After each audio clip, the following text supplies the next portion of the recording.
Hey, welcome back. My name is Dino. This video is on explaining shocking violence, a general theory. This video is going to be an attempt to explain the increase in high-profile violence. First, before getting into the meat and potatoes, as they say, let's have a little context. There has been an increase in high-profile acts of violence, and this video is recorded originally in the middle of September 2025. There have been numerous public shootings, including schools, houses of worships, and public spaces over the last several years. And these have been punctuated most recently by the Charlie Kirk shooting, which has taken up a lot of public attention over the last week or so. And from this is shocking amount and type of violence begs for an explanation. Hence this video. What's the purpose of even doing this type of work? It's an attempt to use intellectual tools to map a chaotic system of potentially immense violence. So, given the alleged shooter in the Charlie Kirk situation, he seems like a relatively normal person on his face. Obviously, he's allegedly committed an atrocious act of violence. But what we've seen of him in the mass media, he just seems like a relatively normal person. And so that speaks to the idea that there could be immense violence in the sense that there's similar people like him that could potentially be activated. So as a result, intellectual tools can help us understand why we are suffering from a rise in violence. So what is this theory? It's a quote from De Boer. Where we are trained to see public violence as the outcome of an ideology, so you have this driving ideology that leads to public violence in the 20th century, a certain potent strain of political violence is not the product of the ideology, but rather an attempt to will ideology into being through violence itself. So according to De Boer, it's not the ideology that drives the action, it's the violent action which is willed into being through the violence itself. So from this, the violence works outward to create the ideology. In essence, this inverts the whole popular way that we look at violence today.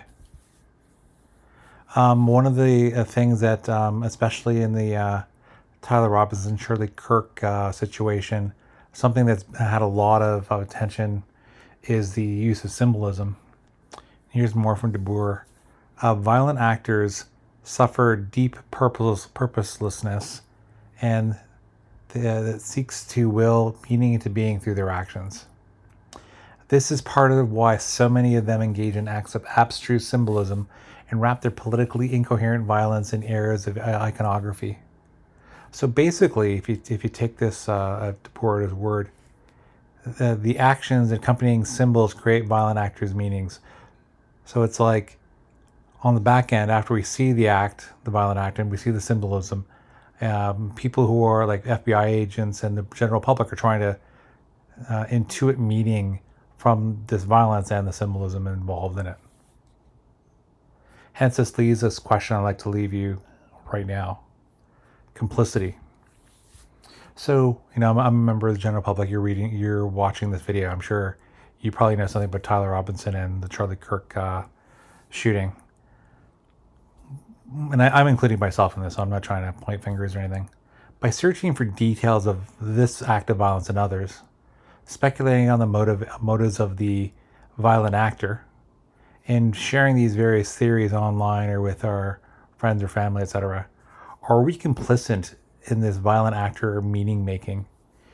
And in short, what I'm trying to make us think about maybe from all of this is, what role should the public play in violence? Should we be searching a lot about the violent actors themselves and the details of the violence, where it happened, why it happened, etc., speculating on the motives of the violent actor, and then sharing these theories with our friends, families, etc.? Or should we ignore the details and, in essence, try to prevent the shooter or the violent actor from sort of us doing the hard work of making their meaning through their violent act, and hence maybe pushing back on what they're trying to do and trying to accomplish? And just something to think about. That was explaining shocking violence, a general theory. My name is Dino. Thanks for watching. Please feel free to like this video if you like this type of video. Please feel free to comment on the context, this violent context we have today.